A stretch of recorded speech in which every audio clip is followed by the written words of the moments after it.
असं आहे की त्यांच्यापुढं प्रकृतीचे काही प्रश्न आहेत. त्यांचं वैद्यकीय मार्गदर्शन जे करतात त्यांचाही आभार इलेक्शनच्या धक्काधक्कीला ते सामोरं जाण्याच्यासाठी जरी त्यांची तयारी असली तरी वैद्यकीय अधिकाऱ्याचा तसा होत नाही आणि त्यामुळे ही रिस्क घेऊ नये असं मत अशा अधिकाऱ्यांनी आम्हाला दिलं आणि त्यामुळे आम्हाला सगळ्यांची कार्यकर्त्यांची इच्छा होती त्यांनी लढावं पण ती काही आम्हाला पूर्ण करता आलं नाही. सातारा जिल्हा हा यशवंतराव चव्हाणांच्या विचाराने चाललेला जिल्हा आणि राष्ट्रवादी काँग्रेस पक्षावर या जिल्ह्यांनी नेहमीच प्रेम केलं, साथ दिली. सिनियर पाटील होते तोपर्यंत आमच्या पुढं काही अडचणी नव्हत्या, पण त्यांची उमेदवारी नाही म्हणल्याच्या नंतर एकंदर सातारा जिल्ह्याचा अनेक वर्षाचा अनुभव आणि सातारा जिल्ह्याच्या जनतेचं राष्ट्रवादीच्या संबंधीचं प्रेमाचं भावना ही पाहिल्याच्या नंतर आमची जी राज्याची निवड समिती आहे ज्याचे अध्यक्ष जयंतराव पाटील आहेत त्यांनी असं सुचवलं की सातारची पार्श्वभूमी लक्षामध्ये घेतल्याच्या नंतर मी स्वतः जाऊन तालुक्यातल्या कार्यकर्त्यांच्या मनाचा काजोसा घ्यावा आणि म्हणून मी आत्ताही चालू आहे आणि 2 तासांनी पुन्हा मुंबईला जाऊन आमचं बाकी निवडणुकीच्या तयारीचं काम चालू आहे. सगळ्या तालुक्यातून सिनियर पार्ट्यांच्या संबंधीची आस्था असली तरी त्यांना मला सांगावं लागलं की तुमचा माझ्याबद्दलचा आग्रह किंवा सिनियर पार्ट्यांच्याबद्दलचा आग्रह हा विचार तुम्ही डोक्यातनं काढा. मला राज्यात आणि राज्याच्या बाहेरही निवडणुकीच्या प्रचारासाठी जावं लागेल आणि अशा स्थितीमध्ये आणखी मी जबाबदारी आता घेऊ शकत नाही. त्यामुळे तो विषय आता संपला. त्यानंतर काय करावं यासंबंधी सगळ्या तालुक्यातल्या कार्यकर्त्यांच्या मनाचा कानोसा आम्ही घेतलेला आहे. 2-3 आमच्या सहकाऱ्यांची नावं ही इथल्या सगळ्या सहकाऱ्यांनी सुचवलं आहे. ते जे काही आवाज आहे तो आमच्या राज्याच्या पार्लमेंटच्या बोर्डाच्या समोर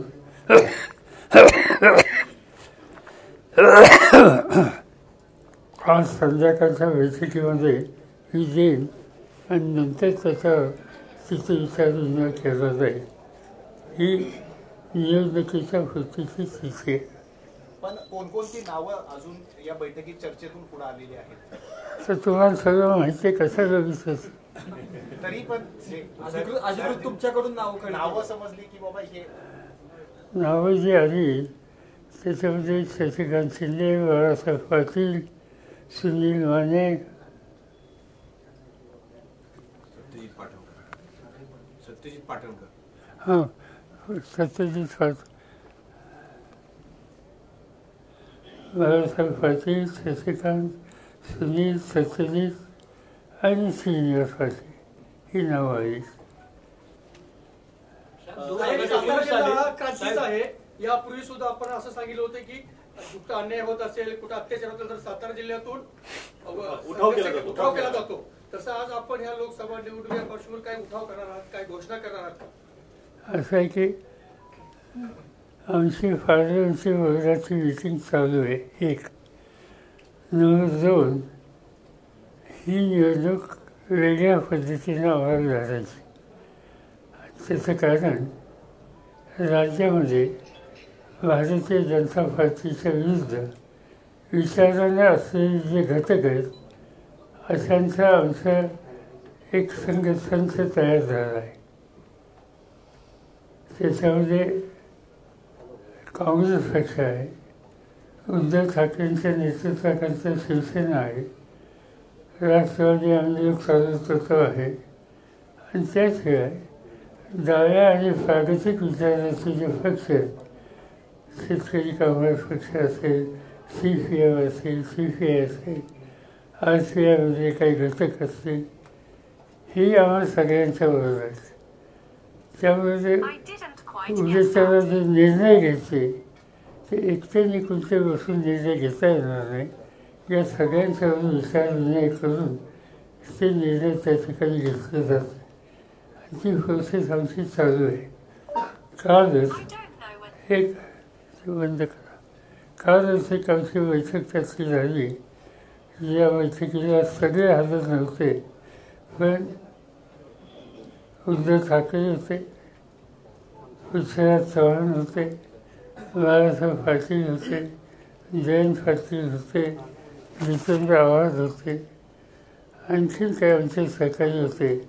त्याच्यामध्ये साधारणतः अन्य पक्षांच्याबरोबर लवकर बोलायची प्रक्रिया आपण सुरू करावी आणि नंतर एकत्रित चित्र हे झाल्यावर आणि त्याबरोबर काही किमान कार्यक्रम उद्या निवडणुकीला जात असताना लोकांना जी कमिटमेंट करायची तो भला मोठा अजेंडा करण्याची आमची मनस्थिती नाही. 5 ते 7 महत्त्वाचे आयटम जे सामान्य माणसाच्या दृष्टीने अत्यंत महत्त्वाचे, शेतकऱ्यांच्या दृष्टीने आहेत, बेरोजगार तरुणांच्या दृष्टीने आहेत, असे काही करून त्याच्यावर एक आपला हा कार्यक्रम तयार करून तो लोकांच्या समोर मांडावा असा विचार त्याच्यात झाला. त्या कार्यक्रमाची आखणी ही सवय करण्यासाठी पृथ्वीराज चव्हाण यांच्या नेतृत्वाखाली एक लहानसा ग्रुप त्या ठिकाणी केलेला आहे आणि त्यांच्याकडचा रिपोर्ट हा आम्हाला 1-2 दिवसात मिळेल. तर ही सगळी प्रक्रिया आज ही डिजिटल सांगण्याच्या स्थितीत नाही, कारण ती प्रक्रिया सुरू आहे आणि त्याचं अंतिम स्वरूप येऊन सगळ्यांची मान्यता घेतल्याच्या नंतर मगच तुम्हाला त्याबद्दलचं भाष्य करणं योग्य होईल. आणि आमचा प्रयत्न आहे की येत्या 4-1 दिवसामध्ये किंवा 5 दिवसामध्ये हे सगळं काम एक मोठी प्रेस कॉन्फरन्स घेऊन त्यांच्यासमोर मांडावं असं साधारणतः आम्ही विचार केला. पवारसाहेब, एका बाजूला तुमच्या बरोबर इतक्या मोठ्या प्रमाणात राष्ट्रवादीची लोक बरोबर आहेत, लोकांची इच्छा आहे तुमच्या पक्षामधनं निवडणूक लढवून, भरपूर कॅन्डिडेट्स आहेत. दुसऱ्या बाजूला सातारा जिल्ह्यातली जी दुसरी राष्ट्रवादी अजितदादांची, त्यांच्यामध्ये आता असंतोष पसरायला लागलेला आहे, कारण का ती जागा आता भाजपला द्यायचा विचार चाललेला आहे. त्याच्यामुळे सातारा जिल्ह्याची जी राष्ट्रवादी जी तुम्ही रुजवली ती आता पुन्हा धोक्यात यायला लागलेली आहे दुसऱ्या गटाची, काय सांगाल? मला सातारा जिल्ह्यातला सर्वसामान्य माणूस हा आम्ही लोक जो विचार घेऊन चाललेलो आहोत त्या विचाराशी प्रेरित झालेला आहे. आणि त्यामुळे कोण अन्य काहीतरी सांगतो किंवा अन्य विचार करतो त्याचा विचार आम्ही घेत नाही, त्याचा कॉग्निशन्स आम्ही घेत नाही. आम्ही फक्त आमच्या विचाराने पुढे चाललं. आमचं सूत्र, आमची विचारधारा यशवंतराव चव्हाण आणि त्यांनी आम्हाला उभ्या आयुष्यामध्ये जे काही मार्गदर्शन केलं आणि त्या विचारांना आम्ही काम करतोय तो आमचा रस्ता आहे. साहेब, श्रीनिवास पाटलांचं जे आजारपण म्हणताय ते ऍक्च्युली राजकीय आहे अशी चर्चा जिल्ह्यात आहे सगळी. आता त्यांच्या प्रकृतीची अवस्था कदाचित तुमच्यापेक्षा मला थोडी जास्त माहिती असते. त्यांची तब्येत निवडणुकीचा संघर्ष सहन करण्याची नाही. साहेब, मतदार हा राष्ट्रवादी सोबत आहे, फक्त कुणीही उमेदवार दिला तर तो निवडून येऊ शकतो. अशा परिस्थितीमध्ये राष्ट्रवादी महाविकास आघाडीचा उमेदवार असेल का राष्ट्रवादीचा उमेदवार असेल? महाविकास आघाडीचा. साहेब, महत्वाचा मुद्दा असा आहे, कराडचा उमेदवार दिला तरच राष्ट्रवादीची सीट सातारा जिल्ह्यात चांगल्या पद्धतीने चालू शकते. आपल्या यादीत एकच नाव आहे आणि ते उमेदवार पण इच्छुक राहतील असा परिस्थिती नाहीये. तर अशा परिस्थितीत कराडचा दुसऱ्या कोणाकडे आपलं लक्ष आहे का? असं आहे की तुम्ही म्हणता तशी आमची माहिती नाही आहे. आम्ही जे ठरवू ते निवडणूक लढवते. त्याला अफवाद फक्त एकच आहे, श्रीनिवास पाटील, आणि ते हेच ठरवलं. साहेब माड्याचा तिढा सुटला का? कारण माड्यामधून यापूर्वी महादेवदार जानकरांचं नाव येत होतं, हे आता विजयसिंह मोहिते पाटील कुटुंबातील व्यक्तीचं नाव यायला लागलं, तर तिथं तुतारी चिन्हावर निवडणूक राष्ट्रवादी लढवणार की कोणाला देणार? असं आहे की आमची इच्छा अशी होती की माझ्याला धनगर समाजाला जागा द्यावी. ती इच्छा मी जाहीरपणानं बोलून दाखवली. त्यासाठी ज्यांचं नाव तुम्ही आत्ता घेतलं त्यांच्याशी आमचा विचारविनिमयसुद्धा झाला होता. त्याला त्यांनी संमती दिली होती. पण नंतर काय झालं माहिती नाही. या निवडणुकीमध्ये म्हणजे मतदार फळवतात, उमेदवारी फळवतात असं दिसतंय. त्याचे काय दिसलं तर असं काही चित्र त्या ठिकाणी दिसलं. आणि त्यामुळं आमची जी इच्छा होती ती खुली करण्याच्यासाठी आम्ही योग्य उमेदवारांचा शोध घेतो. आमच्याकडे लोकांचे अर्ज आहेत, मागणी आहेत, चांगले हायली एज्युकेटेड अशा लोकांची मागणी आहे. पण सामाजिक बॅलन्स हा ठेवता आला तर आम्हाला आनंद होईल. त्या दृष्टीने आम्ही खोलत जातो. त्यांचा पुतण्या 2 दिवसात निवडणुकीत उमेदवारी जाहीर करतोय स्वरूप जानकर म्हणून, त्या संदर्भातली काय माहिती? माहिती नाही. पाटलांशी आपली बोलणं झाले तर त्यांच्या संदर्भात उमेदवारी देण्यासंदर्भात काय? हे माझं काही बोलणं झालं नाही. पृथ्वीराज बाबांशी सातारा लोकसभा मतदारसंघासंदर्भामध्ये काही चर्चा झाली आहे का, किंवा पृथ्वीराज बाबा उमेदवार होतील का? नाही, ही राष्ट्रवादी काँग्रेसची जागा आहे. इथं राष्ट्रवादी काँग्रेसचाच उमेदवार येईल. साहेब आपण म्हणता एकीकडे की महाविकास आघाडीत आम्ही एकी ठेवतोय, आणि दुसरीकडे शिवसेनेबद्दल शिवसेना परस्पर उमेदवार जाहीर करत्या. कालच्या मुंबईतल्या बैठकीत सुद्धा ही नाराजी समोर आलेली आहे. काँग्रेसने सुद्धा त्याबद्दल नाराजी व्यक्त केली आहे. तर याकडे आपण कसं पाहता? मी काही कालच्या बैठकीला मी हजर होतो. माझ्या बैठकीमध्ये कोणी नाराजी व्यक्त केलेली काही पाहिजे नाही. सांगलीची जागा त्यांनी परस्पर जाहीर केली आहे, मुंबईत त्यांनी दावा केले. प्रश्न असा आहे की तुम्ही असं म्हणता की बैठकीत त्यांनी नाराजी व्यक्त केली. माझ्यासमोर तर घडलं नाही. 3 तास आम्ही बसलो होतो. आम्ही सविस्तर चर्चा केली, पण नाराजी ही नव्हती. महाविकास आघाडीपेक्षा तुतारीची एवढी जास्ती घेतली, मोठ्या कार्यक्रमात तुतारी फुकतच नाही. कशाची नोटीस आहे? बाजार समितीची नोटीस आली. दुसऱ्या बाजूला काल प्रफुल्ल पटेलांना सीबीआयने क्लीन चिट दिलेली. देणारच ना. असं आहे की त्या संबंधी एक काळ असा होता की ते आमच्याबरोबर होते, ते आम्ही सगळे चिंतित होतो. पण आता एक नवीन मार्ग दिसला. तेव्हा आमच्याकडे सध्या चर्चा आहे काय नाही, म्हणजे जेलमध्ये जायच्याऐवजी भाजपत गेलेलं बरं असा त्याचा अर्थ आहे. साहेब देशाची वाटचाल हुकुमशाहीकडे चालली असं वाटत नाही का? देशाची वाटचाल हुकुमशाहीकडे चालली असं वाटत नाही का तुम्हाला? एक सातारा लोकसभा मतदारसंघामध्ये अजून उमेदवारी उदयनराजेंची सुद्धा जाहीर झालेली नाही. त्या अनुषंगाने उदयनराजेंनी तुमच्याशी संपर्क केल्याची काही चर्चा सुरू होत्या, किंवा यानंतर जर केला तर तुम्ही? अजिबात नाही. कॉलर वगैरे उडवायचं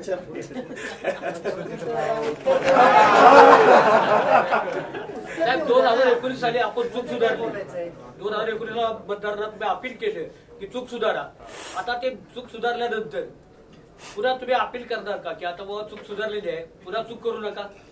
नाही, काही सांगायची गरज नाही. सोलापूरचं मतदार अत्यंत समंजस आहे आणि तो योग्य निर्णय घेईल.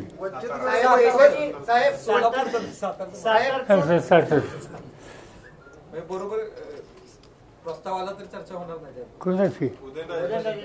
नाही, काही कारण नाही. ते भाजपमध्ये आहेत. अजून उमेदवारी जाहीर झालेली नाही. आत्ता ते भाजपमध्ये आहेत. मी पाहिलं सातारकरांनी सगळ्या रस्त्यांनी त्यांचं स्वागत केलं. वंचितवर नेमकं फिसकटण्याचं कारण काय? वंचित आघाडी बाहेर पडण्याचं कारण काय? माहिती नाही. अजूनही आमचा प्रयत्न आहे की त्यांनी आमच्यावर यावं. प्रकाश आंबेडकर त्याच्या मागण्या काय पूर्ण होत नाही? प्रकाश आंबेडकर साहेबांच्या मागण्या काय पूर्ण होत नाही? काय झालं त्या बैठकीत मी काही फारसा नव्हतो. आमचे काही सहकारी डील करत होते. अजून त्यांचा काही आग्रह आहे, त्यांचा कार्यक्रमाबद्दल आग्रह आहे, त्याची चर्चा मी होतो आणि त्याची मान्यता आमच्या लोकांनी दिली. आता प्रत्यक्ष जागेचा इश्यू आहे त्या संबंधित त्यांच्या काही लिनियन डिफिकल्टी दिसतात. जरांगे पाटलांची आणि तुमची काही चर्चा झालेली आहे का आत्ताच्या या 2 दिवसात? नाही, मी त्यांना एकदाच भेटलो ज्यावेळी ते उपोषणाला बसले होते त्यावेळी, त्याच्यानंतर नाही. कारण की ते उमेदवार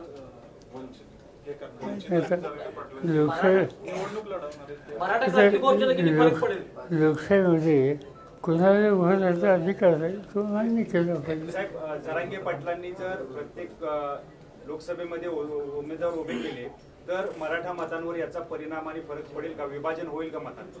आज कसं सांगू, उद्या निवडणुकीचं फॉर्म भरायची मुदत चित्र येईल त्यावेळी भाष्य करता येईल. साहेब, एकच प्रश्न आहे शेवटचा. बाळासाहेब पाटील की शशिकांत शिंदे? बाळासाहेब पाटील की शशिकांत शिंदे? कारण की उत्सुकता खूप आहे जिल्ह्याला. दोन्ही माझ्या डाव्या उजव्या बाजूला.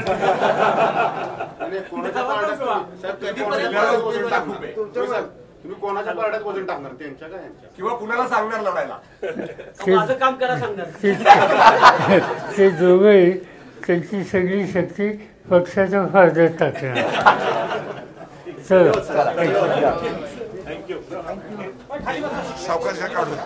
एक सहकार्य करा. इंडिया आघाडीची बैठक आहे, सहकार्य करा.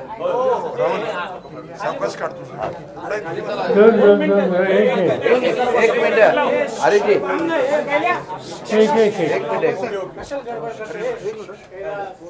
की राज्य सरकारची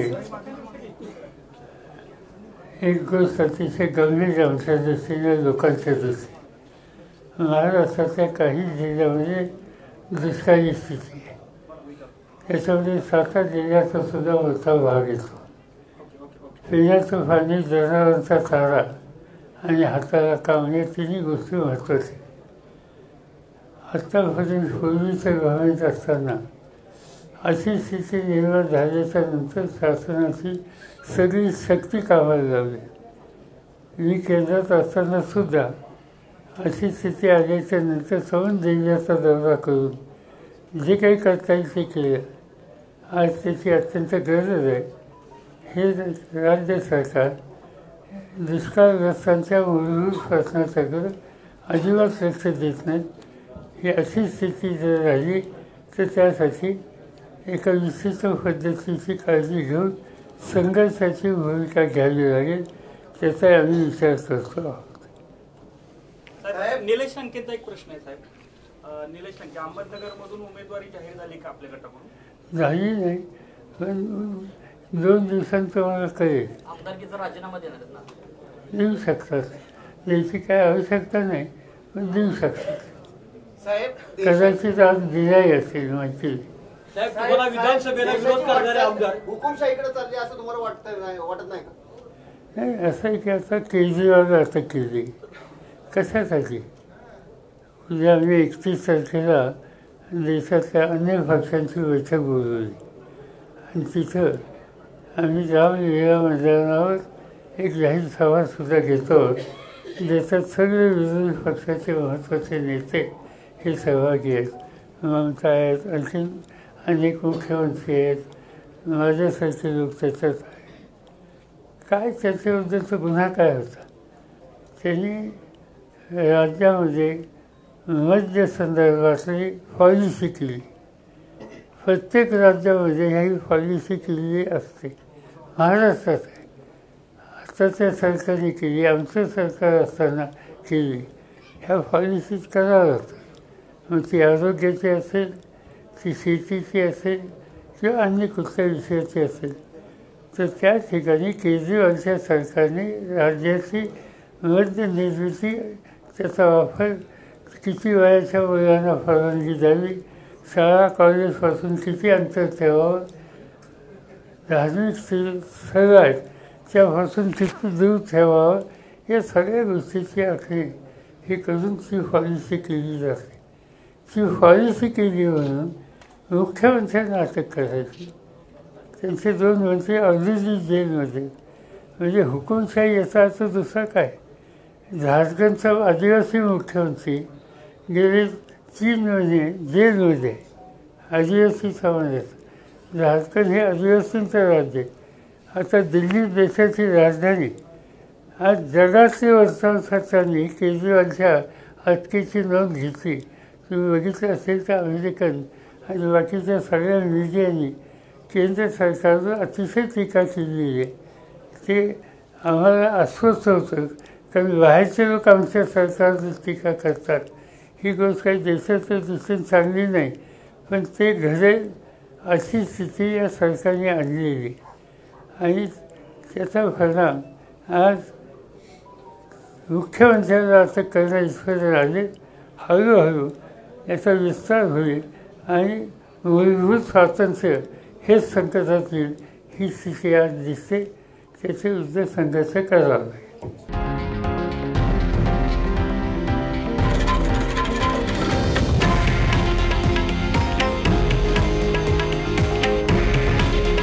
हे आहे देशातील नंबर 1 न्यूज नेटवर्क आणि आपण पाहत आहात TV9 मराठी. काळजी तुमची, हित महाराष्ट्राचं.